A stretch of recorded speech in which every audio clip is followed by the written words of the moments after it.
On est la Haggadah.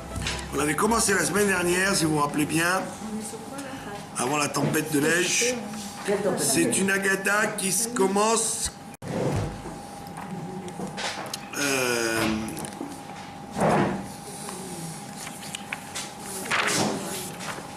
une Haggadah qui parle de, on avait vu ça, de Amar Rabbi Yochanan Mishum Rabbi Yossi. On avait dit que Dieu prie, que Dieu aussi faisait la tfila. Et qu'est-ce qu'il prie? Il prie de ne pas s'énerver trop contre nous. D'accord? Il prie d'avoir de la patience. Il prie lui-même. D'accord? Il se prie lui-même. Voilà. Hachem est pris sur lui. Il fait un travail sur lui. Comme a dit quelqu'un, il travaille ses midotes.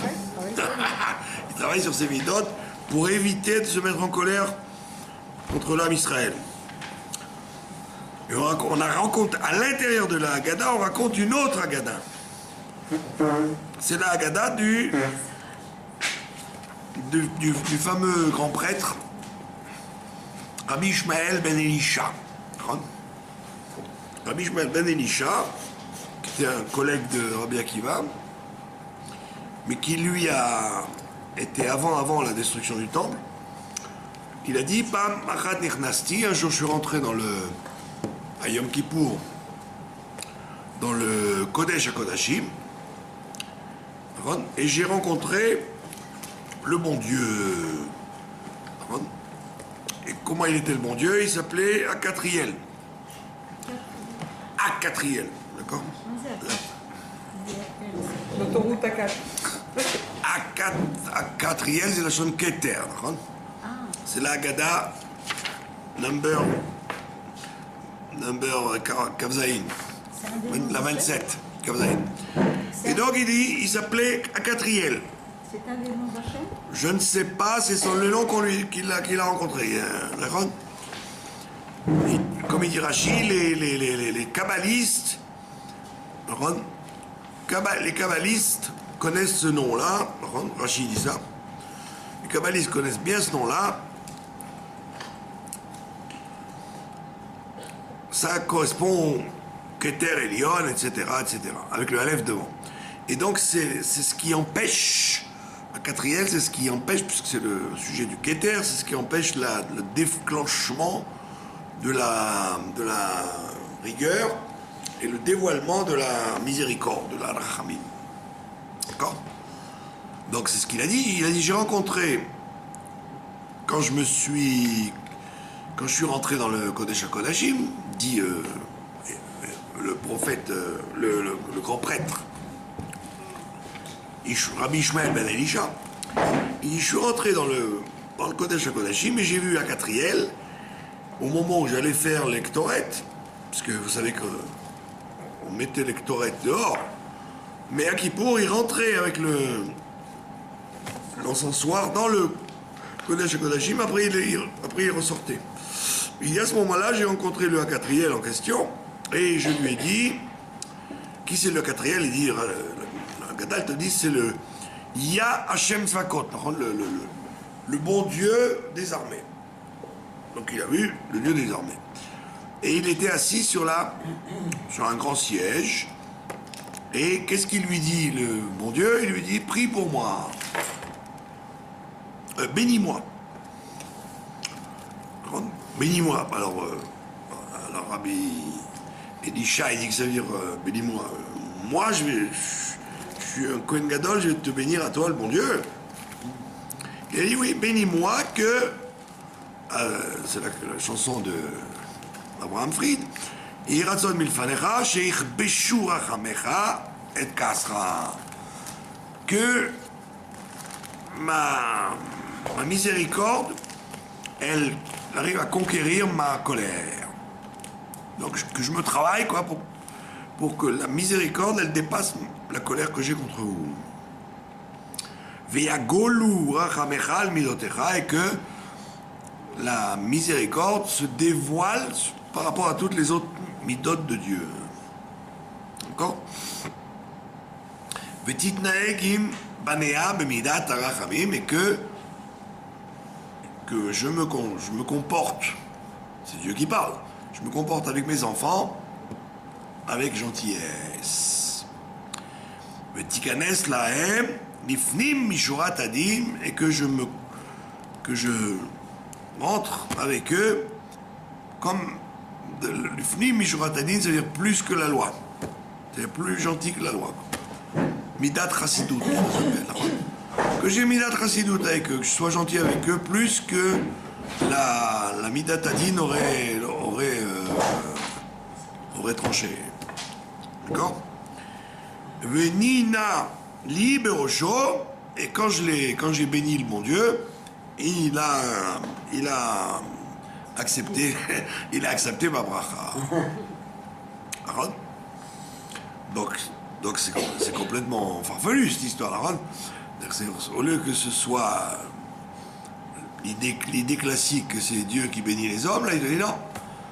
C'est Dieu qui prie, et non seulement il prie, mais il demande au tzaddik de prier pour lui, de l'aider à avoir la miséricorde pour son peuple. Voilà ce qu'a dit Rabbi Ishmael ben Elisha dans le Bet Kodesh HaKodashim. Et de là, qu'est-ce qu'on apprend?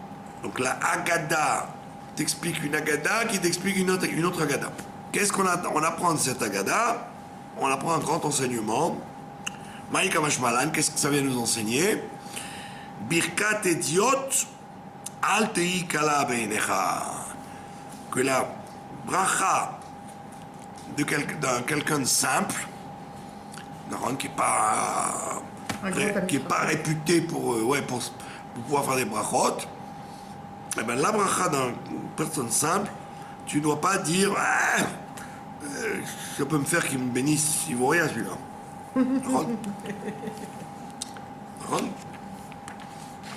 Donc on voit bien que,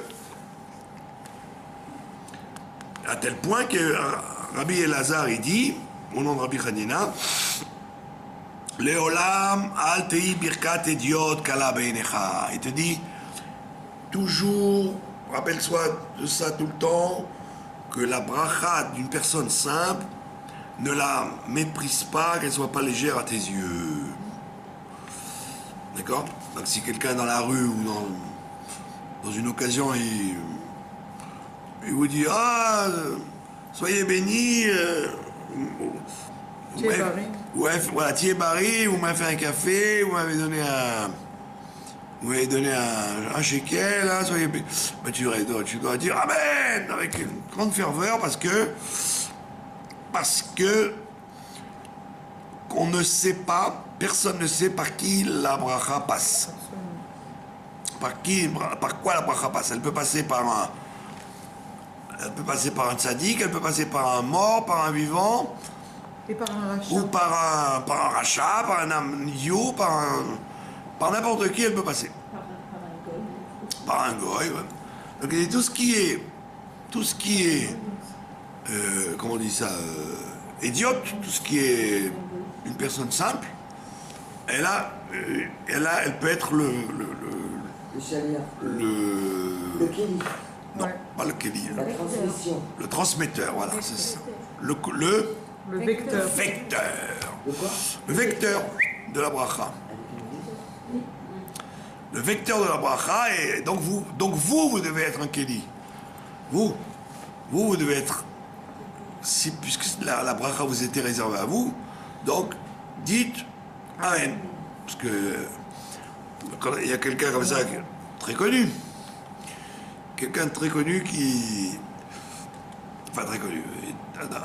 il s'occupait d'une yeshiva et il devait payer une énorme somme de la yeshiva.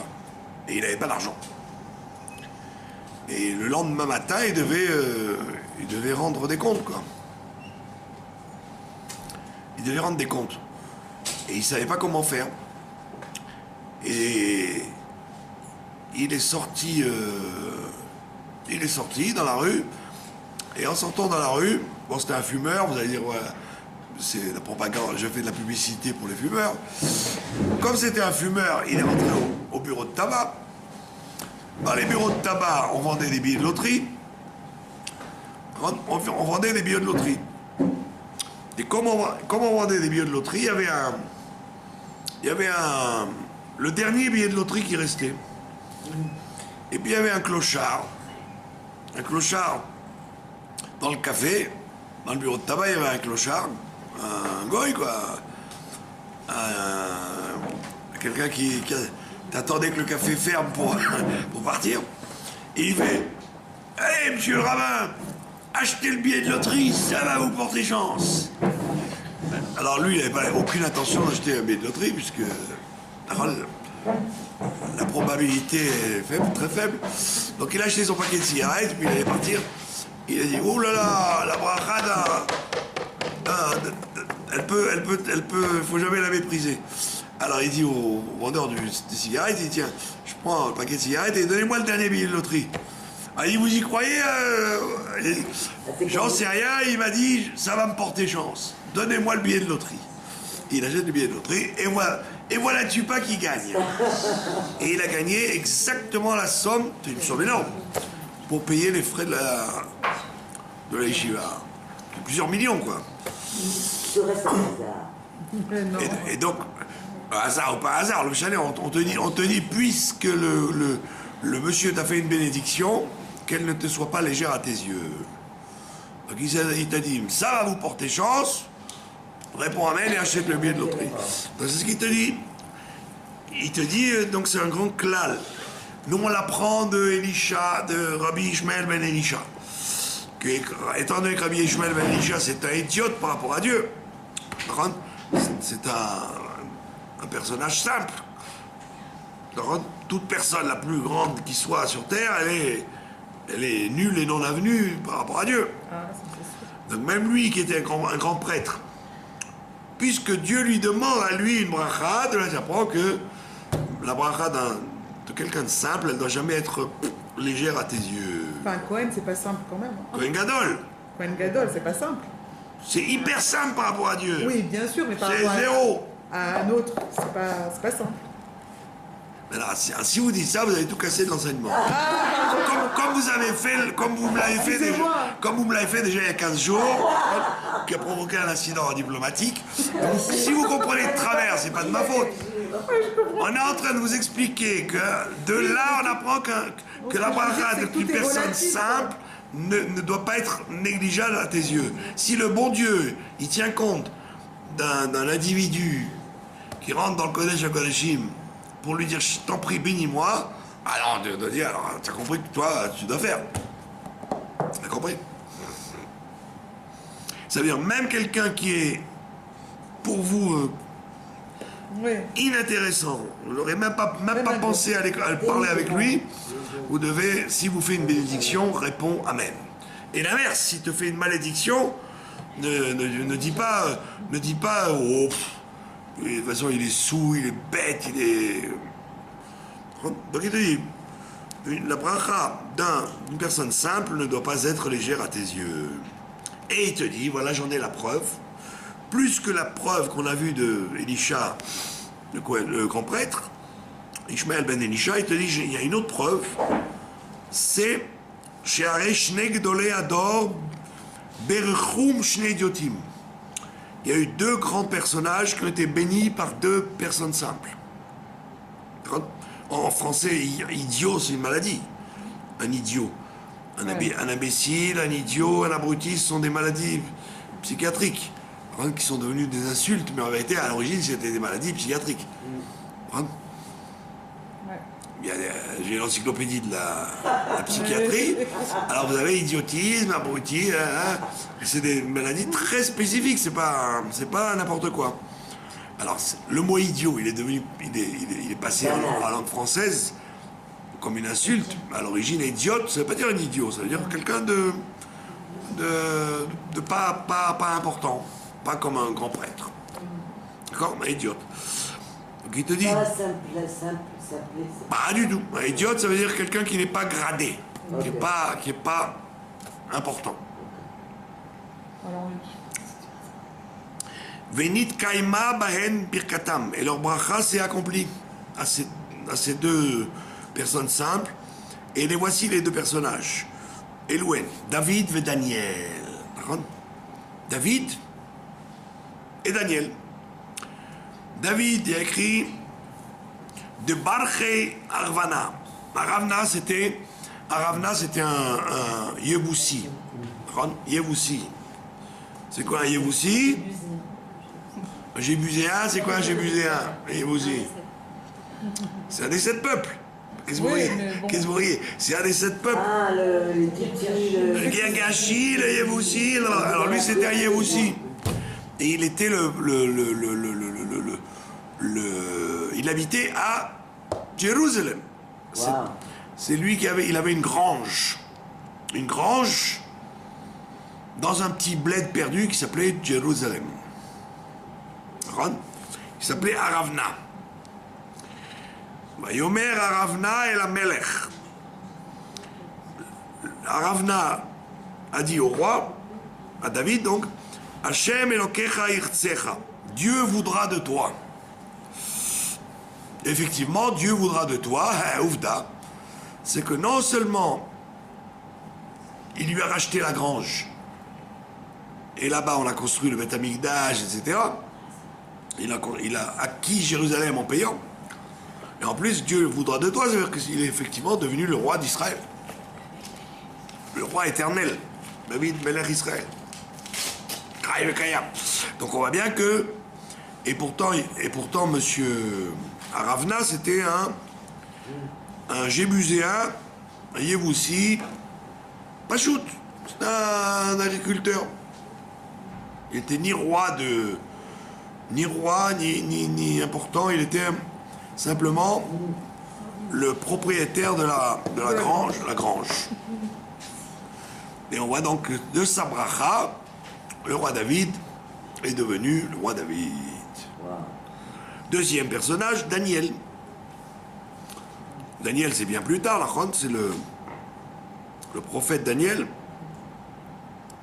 qui vivait donc à la charnière du premier temple et de la destruction du premier temple.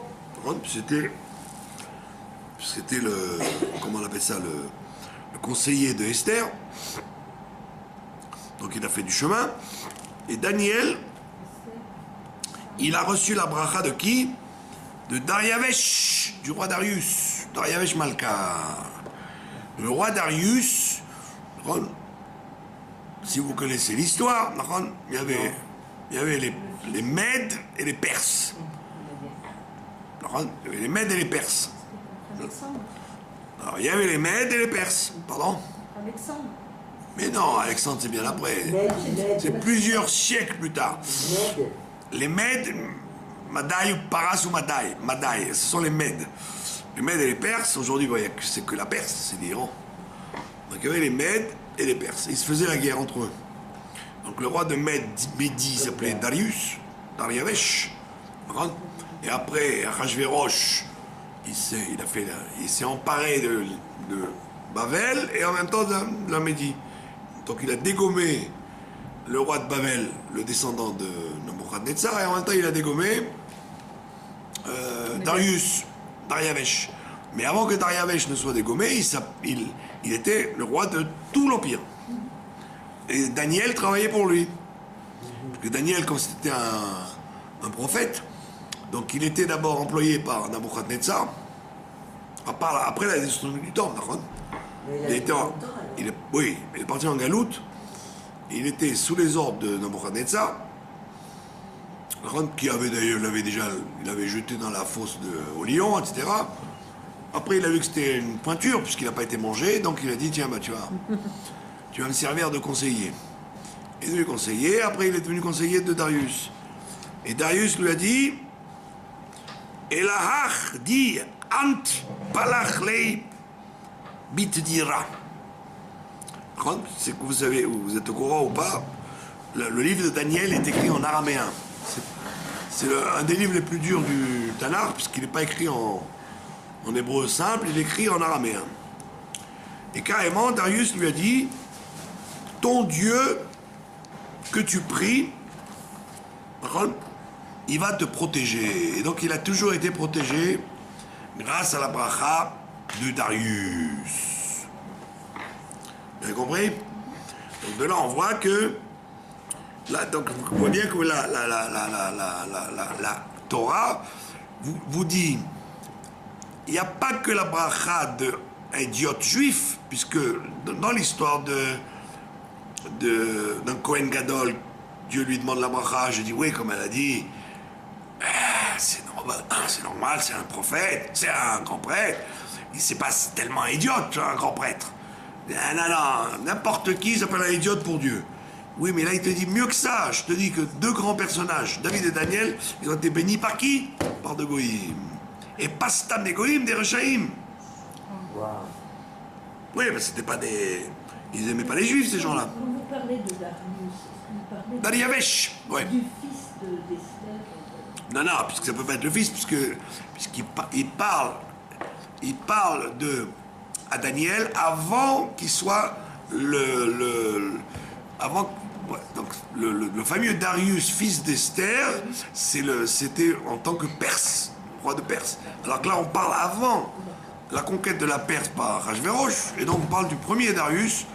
Vous savez, Darius, c'est comme on dit Darius, Cyrus, Pharaon, Avimelech, ce sont des, comme vous diriez, Louis, c'est des dynasties qu'on appelle comme ça. Quand on vous dit Avimelech, il attrape Sarah, et puis après il attrape Rivka, et après il attrape, comment ça s'appelle, Shimshon, c'est pas le même. On l'appelle Avimelech, comme vous auriez dit, Louis XII, Louis XIII, Louis XIV, Louis XV, c'était le nom de dynastie. Parce que vous auriez dit, il est gonflé le gars, il s'est fait déjà avoir avec Sarah. Avimelech, il recommence avec Rivka, à chaque génération, il prend la femme du rabbi. Il est starbé celui-là. C'est pas le même. Comme dans notre histoire de Pharaon. Le Pharaon de Yosef, c'est pas le même que le Pharaon de maintenant, etc., etc., etc. Donc les Darius, etc., c'est aussi des... c'est pour ça que c'est dur des fois de savoir de qui il s'agit. Parce qu'il s'agit toujours pas de la... C'est pas toujours la même époque. Donc là, il te dit, regarde, Aravna et Darius, un homme simple et un roi rachat qui font une bracha à quelqu'un, et elle s'est réalisée. Wow. Ça fait peur. Donc il faut toujours prendre... Écrasé. Non, il faut dire amen. Si François Hollande, ils vont encore vous dire que la France, la République vous bénisse et que vous protège, tu dois dire François Hollande, amen. Tu ne dois pas dire qui c'est celui-là, la République, la 5e République. Oui, mais tu dois lui dire amen, puisqu'il est un idiote. Quoi? Oui, c'est pas un sadique, quoi. Vous avez compris l'astuce? Voilà. Deuxième Agada Kafret, nous sommes. Non, il ne parle pas qu'il fait une table de François Hollande. Nous sommes à la Agada Kafret. 28. Amar Rabbi Yochanan Mishum Rabbi Yossi. Minaïn Shen Meratzin Lola Adam Bishat Kaaso. Ça, c'est un enseignement qu'il faut connaître. D'où sait-on qu'on ne doit pas essayer de faire la paix avec quelqu'un quand il est en colère. Quand vous êtes en colère, la meilleure façon que les gens ont de vous énerver encore plus, c'est de vous dire calme-toi. Calme-toi. Ne te mets pas en colère. Je ne suis pas en colère. Vous êtes encore plus en colère quand on vous dit calme-toi. Donc il te dit, d'où sait-on qu'il ne faut pas calmer quelqu'un quand il est en colère? Alors, il faut le laisser. Il faut le laisser, ouais. Vous pouvez peut-être lui mettre un verre d'eau et lui mettre devant la table, et vous esquivez, mais... Ah, ça c'est quand il est en pleine chute. Non, pas par méchanceté, Khatouchalom. Alors, rien de mieux pour l'énerver, là, leur dos, la figure. Mais non, c'est que Dieu préserve, c'est quelqu'un qui était en train de s'évanouir, etc. Non, on parle pas de ça. On parle de quelqu'un qui s'énerve. Au lieu de commencer à s'approcher de lui, dire calme-toi, c'est pas grave, nanana. Éloigne-toi, fais semblant de rien entendre, fais comme ça, et tu écoutes, et tu Et d'où on le sait, encore une fois, du bon Dieu. Quoi, qu'est-ce qu'il a? Du bon Dieu. Non, là, vous allez nous achever, là. Le bon Dieu, il était très en colère quand ils ont fait le Vaudor, d'accord? Ah oui. Il voulait leur rentrer dedans, comme on dit. Et qu'est-ce qu'il a dit? Qu'est-ce qu'il dit, le... Ouais. Qu'est-ce qu'il dit? Panaï yelechu vani chotilach. Ma face va passer et je vais te laisser tranquille. Amar le Akadosh Baruch Hu le Moshe. Akadosh Baruch Hu, il a dit à Moïse, à Moshe, Amten li, attends-moi jusqu'à ce que je me casse, jusqu'à ce que je me calme. Donc c'est Dieu qui lui dit ça. Dieu, il lui apprend comment on se comporte quand quelqu'un est en colère. Je suis en pétard avec eux. Alors il lui dit, Panaï elechu, mon visage va partir, et attends-moi là. Donc il lui dit, ça veut dire, n'essaye pas de me parler maintenant, je suis pas en état. Attends que je me calme et après tu viendras me demander pardon pour eux. Donc de là on voit que c'est Dieu qui a donné une leçon de psychologie à Moshe en lui disant keep cool boy. Attends que ça se calme. Sinon tu vas... Sinon, Moshe il aurait pu être lourd. Dire allez, calme-toi, c'est pas le moment, nanana, tu les as choisis. Non, alors Dieu lui dit non, je vais t'expliquer la technique. Quand quelqu'un est en colère, mets-toi de côté, attends qu'il se calme. Voilà, tu apprends ça chez moi. D'accord? Amten li, attends-moi, ad shiavru panim shel zaham, jusqu'à ce que ma face de colère se passe. Je te laisserai tranquille à ce moment-là. Ou Mika Ritra Kamed Kusha Berichu. Le Gemara dit attends, oh là, ouais, Dieu il se met en colère. On a dit l'autre fois, on a dit tout à l'heure qu'il travaillait ses midotes. Il travaillait sur ses midotes. Il demande à se calmer. Puis Tom, tu apprends qu'il se met en colère, mais il n'a pas le droit. Dans tous les livres de Moussa, on te dit que le casse, c'est la plus mauvaise mida. Il ressemble à Avodazara, donc comment Dieu il fait ça lui-même de se mettre en colère? Non. Ritra, il a écrit Ritra, il est bouillonnant.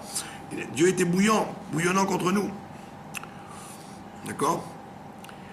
Et la Gemara elle répond in. In, ça veut dire oui. Ça veut pas dire en, c'est in avec un chirik. In, ça veut dire oui. C'est comme en grec. C'est comme en grec. Ça veut dire oui en grec. Ça, c'est de l'hébreu ou de l'araméen? C'est de l'araméen. L'araméen, mais ça ressemble au grec. In, ça veut dire oui. Comment on sait que je vois qu'on se met en colère? Eh ben voilà, dans le Vaudor, vous voyez bien qu'il lui dit lâche-moi, je vais les tuer, je vais leur rentrer dedans. Et, la Marseillaise, il a fait. Il a joué à la Marseillaise. Mais retenez-moi, hein, mais retiens-moi, je te dis, Marius, retiens-moi. Hein. Et puis Dieu lui dit, mais attends, mais retiens-moi, mais attends d'abord, je me calme, après tu me retiens. C'est connu. Donc il dit, puisque, d'où apprend-on que Dieu est en colère? Il dit, oui, on l'apprend, c'est vrai. Et c'est écrit de Tania, il y a une braïta qui dit, il y a un enseignement... Il y a un enseignement des Tanaïm qui disent Ve'el zo'em bechol yom. Il y a écrit que Dieu se met en colère chaque instant, chaque jour. Il a un instant de colère. À quelle heure? Ve'chama za'amo. Combien de temps c'est sa colère? Quand tu prends le café. Quand est-ce qu'il se met en colère? Réga. Bilam, il savait à quelle heure il se mettait en colère. Un réga, il te dit un instant. Un instant. Ve'kama réga, c'est combien un instant? Echad mechameshet ribo shmonat alafim ou shmone meot ou shmonim ou shmone besha. Tu prends une heure. Ouais. Tu prends une heure, tu la coupes. En 50 000. Et plus 8000, ça fait 58 000. Et plus 800, 80 découpage de l'heure. Ça fait 58 5800. Tu coupes l'heure en... Un coup d'œil, comme ça. Voilà. Fait Zoï Rega, c'est ce qu'on appelle un regard. D'accord? ואין כל בריאה יכולה לכוון אותה חוץ מבלעם הרשע. Et aucune créature n'est capable de calculer ce moment de colère si ce n'est Bilam Aracha, qui était spécialiste en sorcellerie. Ça fait 1 minute 03. Donc, mais non, beaucoup plus. Ben, il met 0,3, 1 heure, ça fait 60 minutes, comment voulez-vous? 60 divisé par 58 000. 68 000. Eh ben quoi, oui. Non, 0,3. Mais non, c'est un temps infinitésimal. Infinitésimal. Prenez 60 minutes, vous le coupez en 60 000, c'est impossible. Impossible à calculer, il n'y avait que Bilam qui savait calculer. Si on ne sait pas, c'est qu'on doit penser que c'est à chaque instant, les 24 heures. Dirtiv B, comme c'est écrit, on l'apprend sur Bilam, Veyodea Da'at Elyon. Il connaissait, Da'at Elyon, il connaissait l'opinion d'en haut. Il connaissait l'esprit de Dieu, quoi, ça veut dire. Da'at Elyon. Alors la Gemara, elle demande, attends, regarde, il y a un problème là. Ashta Da'at Behemto Lo Havayada. Ce que son ânesse avait dans la tête, il ne le savait pas. Et il allait savoir ce que Dieu il a dans la tête. Qu'est-ce que tu me racontes? Il connaissait Da'at Elyon. Quand il était sur l'ânesse, elle lui dit non, n'y va pas, mon maître. Elle lui dit non. Elle voit l'épée, elle ne voit rien du tout. Et il la frappe, il dit oh, allez, roule. Et l'ânesse, elle voit des choses que lui ne voit pas. Pour lui dire, n'y va pas, tu vas te faire massacrer là-bas si tu vas maudire les Juifs. Il dit, l'ânesse, il ne sait pas l'analyser. Tu veux qu'il sache analyser le Dieu, le Boréolam, le Créateur. Des Amrile. Comme il y a écrit là-bas, il y a une des raisons. La Gemara demande pourquoi il n'avait pas de cheval. Il aurait dû chevaucher sur un cheval. Il se prenait en plus pour quelqu'un de grand. À l'époque, un grand, c'était un chevalier. Il avait un cheval. Jusque très tard, il n'y avait que les gens. C'était les gens spéciaux qui avaient le droit d'avoir un cheval. Sinon, tu étais obligé de marcher à pied. Donc ceux qui étaient des gens très hauts, on leur permettait d'avoir un permis de cheval. Wow. Donc à plus forte raison, lui qui se prend pour un prophète de haut niveau, il doit être à cheval. Mapitom qui se promène sur une ânesse. C'est vulgaire. D'accord? Amar Léo, Biretiva Shadaïla. Il te dit.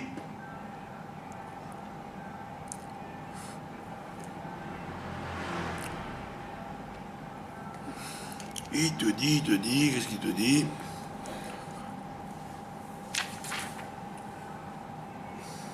Ouais. Qu'est-ce qu'il a raconté quand on lui a dit vous aurez dû avoir un cheval, monsieur, les ministres de Balak? Il le voit arriver, c'est comme si vous présentez comme l'émir du Koweït, et tu arrives en Toyota, Toyota de place. Mais en Rolls-Royce, quand tu es l'émir du Koweït. Il dit non, j'ai laissé mon cheval dans le champ. Tu as laissé le cheval dans le champ, tu nous prends pour des idiots.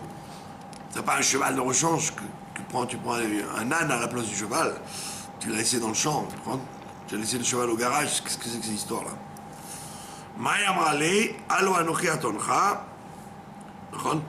Donc en vérité, comme c'était un type profondément pervers, voilà, pervers. Il était pervers, donc il allait avec son ânesse.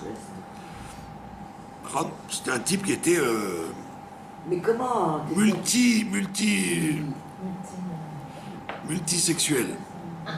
Mais quel rapport Et à l'époque, on lui aurait dit, à l'époque, ils nous auraient dit, mais comme a dit Madame Tzipi Livni, que j'affectionne particulièrement, qui a dit parce que la Baït Ayoudi, là, ils ont fait des publicités pour les élections.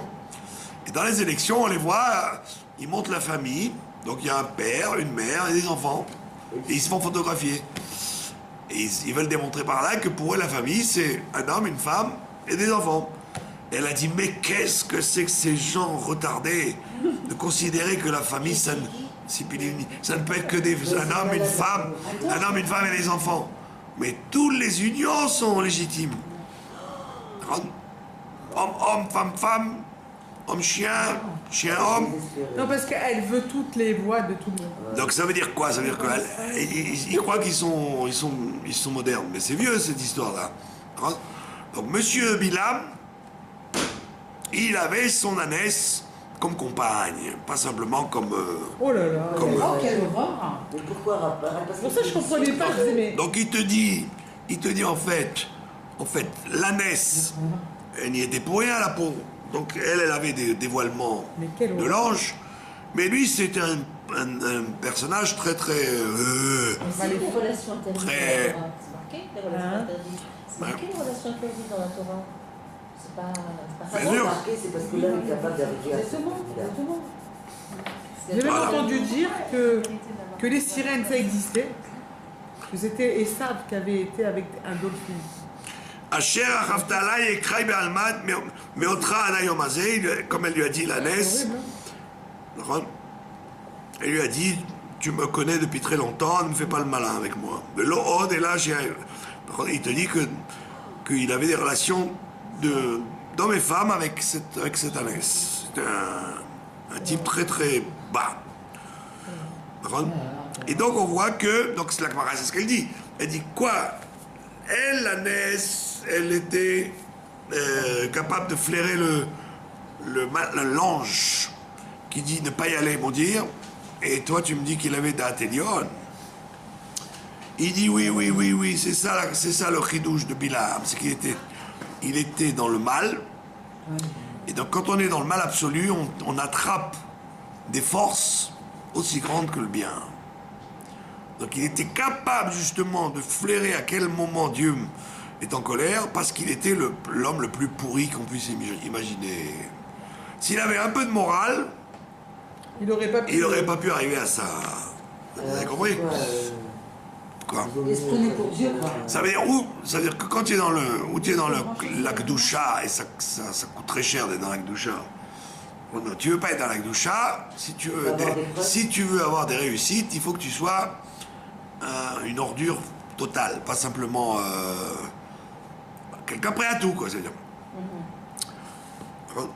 Donc il te dit, ben donc voilà, Monsieur Bilam, il était capable de calculer le temps où Dieu est en colère. שהוא יודע לכוון אותה שעה שהקדוש ברוך הוא כועס. והיינו דאמר לי נביא בישראל, עמי יזכור נא מה יעץ בלק בן מלך מואב.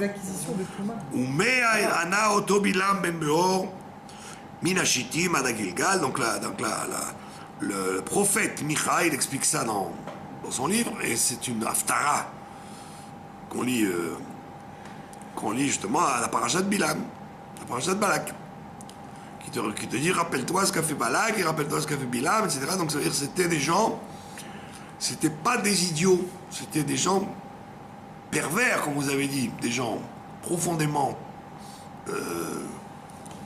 comment dire, non, vicieux, pas allumés, vicieux. Et donc c'est ce qui leur permettait d'arriver à des réussites spectaculaires en matière du mal. C'était des hautes pointures dans le mal. Oui, mais c'est pas tout le monde qui peut se brancher sur le degré du mal aussi fort. Il faut avoir une volonté d'Amalek, quoi, de destructrice. Mais Rav, ces gens-là, ils n'avaient pas libre arbitre. S'ils n'avaient pas de libre arbitre, ils n'auraient pas été punis. Bien sûr qu'ils avaient libre arbitre. On choisit d'être bon ou mauvais. Sinon, il n'y a pas de, Non, y a pas de jeu. C'était la volonté de Dieu qu'il soit le bateau, je sais pas. Mais l'homme chané, c'est pas parce qu'on est, c'est pas parce que c'est pas parce que les musulmans qui ont fait ce qu'ils ont fait à Paris, ils sont la main de Dieu, qu'ils sont pas leurs mains à eux. Personne ne t'oblige à être le bâton de Dieu. Oui, mais est-ce que tout le monde a le libre arbitre? Tout le monde a le libre arbitre. Sauf les animaux et les végétaux. Sinon, l'homme a le libre arbitre. Après, il risque de le perdre. Oui. Il risque de le perdre. Mais en général, il l'a très longtemps. Et quand il le perd? C'est ce que je vous ai expliqué déjà 5000 fois, 3000 fois, 10 000 fois, je voudrais raconter que de la même façon qu'un moment Pharaon va perdre le libre arbitre, à un moment Moshe aussi va perdre le libre arbitre, dans le bien et dans le mal. C'est le Litaïm qui dit ça, c'est pas la Chassidoute. Le Litaïm, ils expliquent ça. Non, la Chassidoute n'a jamais dit ça. Vous n'avez pas étudié la Chassidoute. Non. Vous avez été embarqué dans une histoire. Ça n'existe pas que les goïs n'ont pas de libre arbitre. Ça n'existe pas. Sinon, s'il n'y avait pas de libre arbitre, il n'y aurait pas de punition. Il n'y aurait pas de Sachar et Onesh. Vous êtes d'accord avec moi? Que s'il n'y a pas de libre arbitre, il ne peut pas y avoir ni de punition, ni de récompense. Or, Même les goïms, ils ont ça. donc le Ramban, il dit très loin.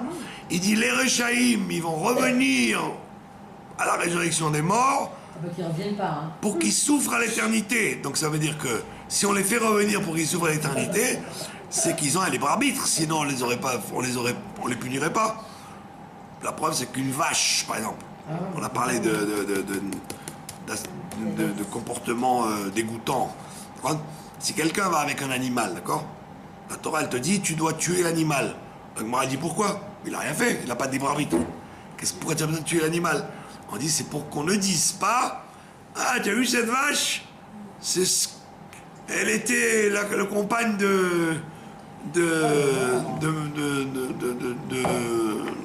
Shlomo. Pour pas qu'on accuse, pour pas qu'on se rappelle du mal de l'action que Shlomo a faite, alors on tue la vache à cause de ça. Pas parce qu'elle a un libre arbitre. De là, tu apprends que les animaux, tu les tues pour ne pas qu'ils soient des exemples. Mais tous les autres, bien sûr, ils ont un libre arbitre.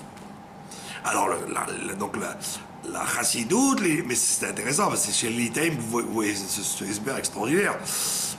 On vous dit, au même moment où Pharaon perd son libre arbitre, il écrit Vayichazek. C'est Dieu qui renforce son âme, il n'a plus de libre arbitre, à la fin des plaies. À la même seconde, Moshe n'a plus de libre arbitre, il a un tzaddik qu'il ne faudra plus. Vous avez les deux phénomènes en même temps. Mais pour que Moshe soit récompensé, c'est parce qu'il a utilisé son libre arbitre jusqu'à un moment où on lui enlève, on lui dit, c'est plus la peine, tu es parfait maintenant. Et le méchant, la même chose. On lui dit, tu as voulu être méchant, je t'enlève le libre arbitre à un moment, mais tu seras puni en fonction du libre arbitre que tu avais jusqu'à maintenant. Donc ça veut dire les deux perdent le libre arbitre à un certain moment. Mais c'est très loin. En règle générale, les êtres humains, ils ont un libre arbitre très très tard. Oui, Seulement votre nekuda, la nekuda que vous souleviez, elle est du fait que le libre arbitre du goy, il est un peu dépendant du comportement du juif. Ah bon? Ouais. Oui, parce qu'on dit que Il le n'est pas, juif est un libre arbitre aussi fort que chez le juif. Dans le sens que si le juif arrive à faire une tchouva très haute, il arrive à faire que le goy ne veut plus lui faire du mal, par exemple, ou va se comporter bien avec lui. Mais il n'en demeure pas moins que le goy, à ce moment-là, reçoit le salaire ou la punition en fonction de ce qu'il a fait quand même. Oui. Donc c'est un degré de libre arbitre moins fort, mais qui existe au même titre, puisque le Rambam ne fait pas la différenciation. Il dit Reshut Netuna chez tout le monde. Il n'y a pas de différence. Sinon, s'il n'y avait pas de différence, s'il n'y avait pas de libre arbitre, bah, vous auriez dit, bah, putain, je vais punir Hitler, Nabucodonosor, bah, ils n'avaient pas de libre arbitre. Je ne peux rien leur faire. Bah, bien sûr, sinon, pourquoi tu vas punir Pharaon? Pourquoi tu vas punir les Égyptiens? Pourquoi tu vas punir, comment il s'appelle, Haman? Pourquoi tu vas les punir, Bilam? Sinon, pas de libre arbitre. Les pauvres, c'est des victimes. Mais il y en a qui ont libre arbitre, sinon tu ne les punirais pas. Comme tu les récompenses quand ils font du bien. Mais question, là, il te dit, c'était tellement fort la richoute, la méchanceté de M. Bilam, qu'il est arrivé à utiliser sa connaissance de la psychologie divine pour pouvoir maudire les Juifs.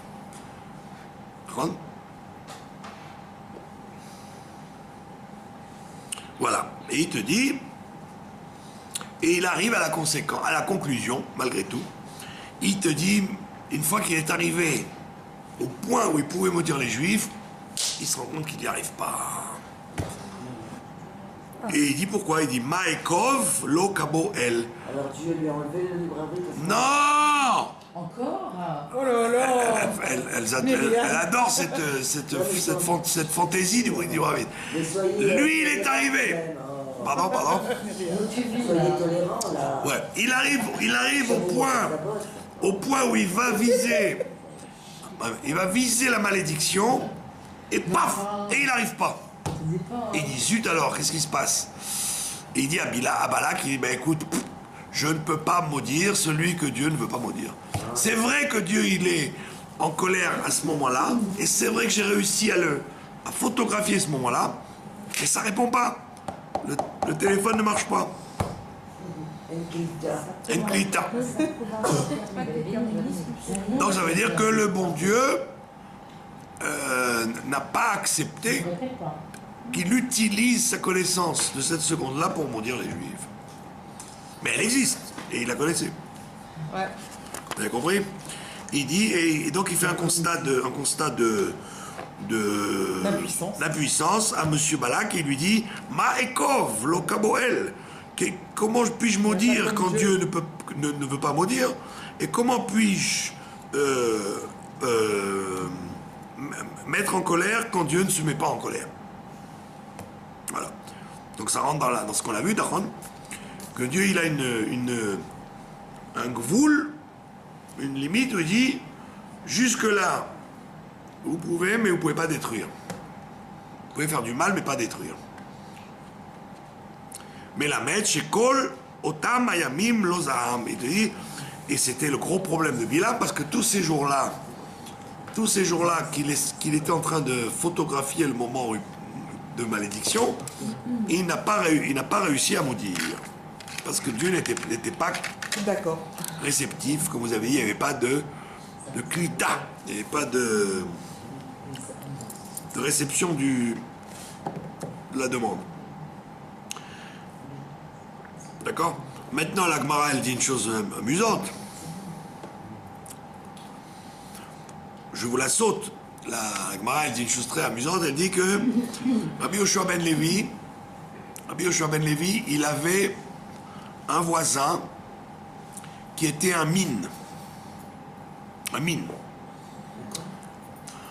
Un mine, c'est-à-dire à l'époque de la destruction du deuxième temple, il y avait beaucoup de minimes, il y avait beaucoup de sectes.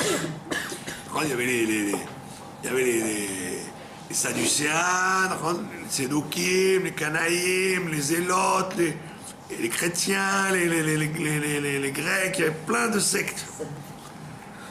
Des sectes de groupes. Ouais. T'as compris ça? D'accord? Et donc, mine, ça veut dire une secte. Mine, c'est une espèce. Une espèce. Voilà. Donc il y avait un mine. Alors, chez les minimes, il y avait plusieurs sortes de gens. Vous aviez les mines juifs et les minimes goy. Donc, au début, c'était les minimes juifs qui ouvraient la secte, qui fabriquaient la secte. Et après, il y avait des goyim qui venaient se greffer à ça. Alors, il avait un voisin, Rabbi Yoshua ben Levi, il avait un voisin qui était un mine. Et il lui faisait des gros problèmes. Il lui faisait de la sorcellerie. Alors qu'est-ce qu'il a dit? Rabbi Yosef ben Levi? Il connaissait le truc. Il y a un truc pour... il n'y a pas que Bilam qui peut attraper le moment où Dieu est en colère. Il y a le coq. Vous connaissez? La quête du coq. Vous achetez un coq, pas une poule, hein, un coq. Vous avez un coq avec une grosse crête rouge, et à une seconde particulière au milieu de la nuit, la crête devient blanche. Non. C'est la 16e image de la publicité. En une seconde, elle devient blanche et elle revient rouge. Ah bon? Et à cette seconde-là, vous pouvez me dire qui vous voulez, ça marche. En une seconde, c'est très Moi, difficile. j'ai acheté un coq. Alors qu'est-ce qu'il a fait? Il a acheté un coq. Yosef ben Levi, c'était un Étanaï, donc il était Ah ouais, mais c'est intéressant ça. il était très fort. Il a acheté le coq et il est resté toute la nuit comme ça. Et il a dit, dès que la crête devient blanche, je maudis le mine qui me fait des problèmes. Ah ouais, ça c'est bon. Et alors, il est comme ça, et à ce moment-là, et il a eu quelques secondes. C'est très difficile de pas fermer les yeux. Vous vous rendez compte, c'est-à-dire de ne pas fermer les yeux. Si vous faites comme ça, et c'est qu'à la seconde vous avez fermé les yeux que la crête est devenue blanche, vous l'avez raté. Donc il est resté comme ça, et il s'est endormi. Et après il s'est réveillé, il a dit, bah c'était trop tard. C'est à ce moment-là. Voilà. Donc il a dit, il a dit, c'est pas pour moi ce genre de truc. Hein. On n'a pas à utiliser des systèmes comme ça. Et pourtant, Rav, c'est On n'a pas le droit d'utiliser des systèmes Mais Hachem, il a mis un coq, c'est dans la de... nature. Pardon? Le coq fait partie de la nature, de la création. Et alors? Alors, comme on dit, une savelle, bon, c'est là. D'où on sait que c'est lié, l'histoire du coq avec ça. C'est là. C'est une tradition, il y a une tradition. Bah, faites-le, allez-y. Même à Kacha. On attend de toi, Si vous avez du temps à perdre, faites-le. Achetez un coq et alors vous mangez la caméra. Et alors? Je veux dire, d'où on sait que l'origine de l'histoire du coq, qui est liée avec ça. Et d'où on sait que Dieu il maudit les gens tous les 1 milliard de secondes. D'où on sait. Toute la Torah, d'où on sait. Vous posez des questions, comment dire, que vous pouvez poser sur tout. D'où on sait que... On attend la suite alors. Donc il a dit, allez, ça suffit. Lui, c'est un sorcier. Moi, je peux pas utiliser la sorcellerie pour faire de la sorcellerie. D'accord? Et donc, il a renoncé à essayer de punir le mine en utilisant le coq. Et de là, pourquoi la Gemara, elle vous raconte ça? Pour vous dire, arrête de... n'essaye pas d'utiliser de la sorcellerie contre la sorcellerie. Ouais. C'est trop compliqué. D'accord? Oh là là, quelle horreur. Donc il faut éviter, de, quand tu as affaire à des moyens bizarres, ne rentre pas dans les moyens bizarres. Passe par autre chose, la tfila, les bonnes actions, etc.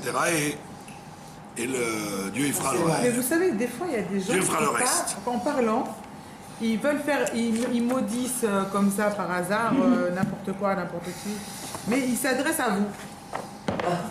Ils vous disent, par exemple, oui, tu sais, je lui ai dit, tu vas mourir, par exemple.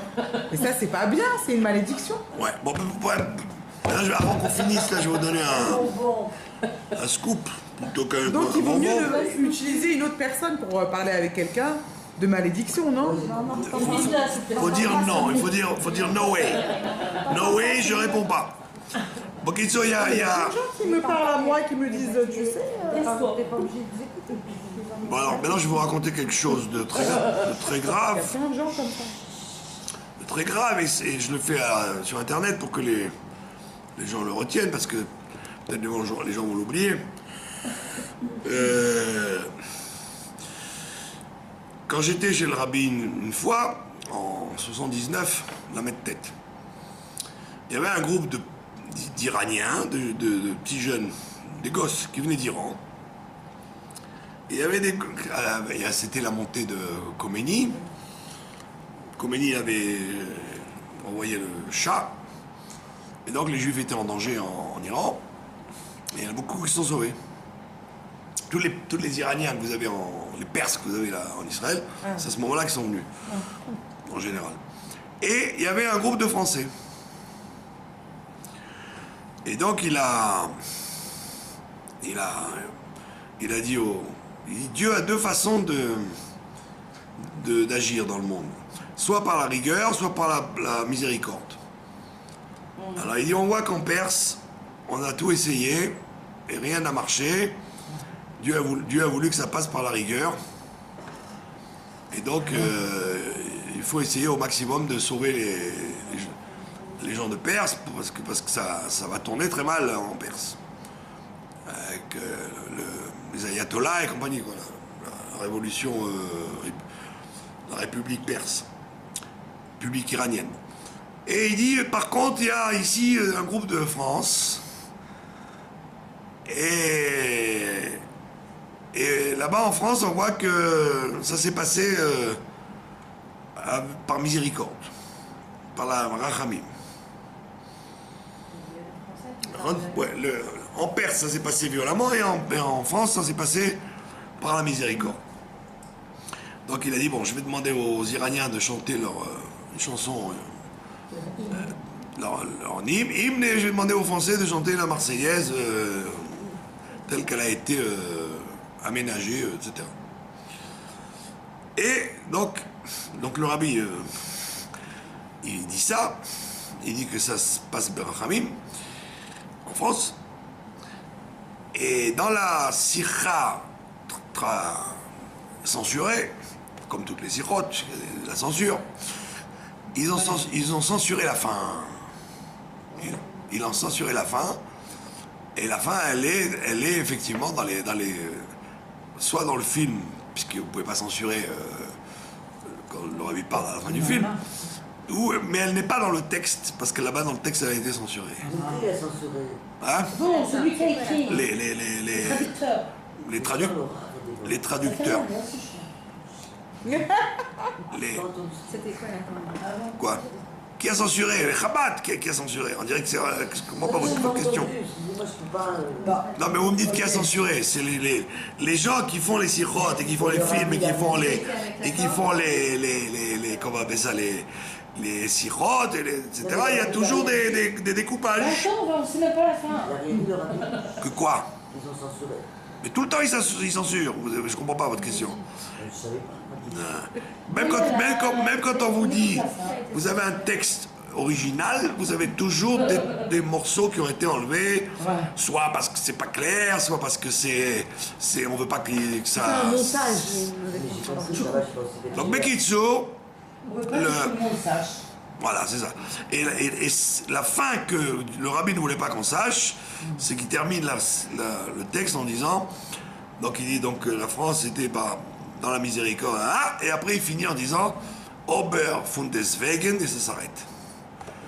Qui veut dire Ober, c'est-à-dire mais malgré tout. Mais malgré tout. Mais malgré tout, et ça s'arrête. Et il arrête. Mais malgré tout quoi. Voilà, c'est tout. Ça veut dire qu'en fait, Regarde le film. vous avez compris l'astuce? Ça veut dire que c'est vrai que, logiquement, ça aurait dû se passer en Iran par la violence, en France par la miséricorde, mais malgré tout, il y a un moment où ce ne sera plus par la miséricorde, et ce sera par La violence. des choses qui nous dérangent. Et c'est pour ça qu'il faut être très fort. Parce qu'il y avait 2 alias de France. Vous avez compris? Non, on s'en fiche, on ne parle pas d'Alia maintenant. Il y a le Mahon Meir qui m'a téléphoné, qui me demande de soutenir l'Alia. On n'a pas à soutenir l'Alia. On dirait qu'ici, il y a moins de gens qui se font tuer que là-bas. C'est aux gens de décider s'ils veulent venir en Eretz ou pas. Un moment de Rachamim. Voilà, c'est ça. Il faut décider, pas comme Bilam. Au lieu de voir les moments de violence, il faut voir Mais il le faut moment prier de pour eux Rachamim. qui viennent quoi, c'est ça. Non, il ne faut Même pas pas. prier pour eux qui viennent, il faut prier pour eux que le bon Dieu ait pitié de nous, quelque endroit où qu'on soit. Ouais. Donc si les gens vous posent la question, quand ils vous posent la question, ah mais pourtant c'était par miséricorde, effectivement, le rabbi dit oui c'est vrai c'est par miséricorde, mais malgré tout, j'entrevois que ce ne sera pas forcément facile. Voilà, je n'ai rien d'autre à vous dire, à vous rajouter. Vous devez accepter l'enseignement comme il est sorti, sans faire de pchatim à vous.